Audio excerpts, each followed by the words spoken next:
নমস্কার। রথযাত্রা উপলক্ষে খোলা চিঠির পত্রিকায় আজকে আমার নিবেদন। কবি লক্ষণ ভান্ডারের লেখা কবিতা রথের মেলা। গায়ে মাঠে বসেছে আজ রথযাত্রা মেলা।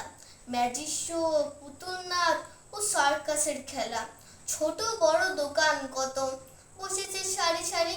হরেক মাল বার্ষিকী ডাকছে গলা ছাড়ি। তেলে ভাজা, ফুলুরি আর সন্দেশের দোকান। মাইকের বিকট চিৎকারে ছাড়া ফালা কান।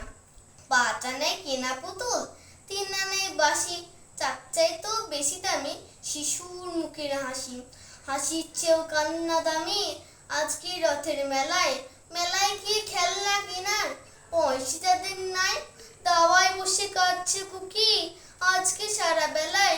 রাগ করেছে যাবে না আর আজকে রথের মেলায়। নমস্কার।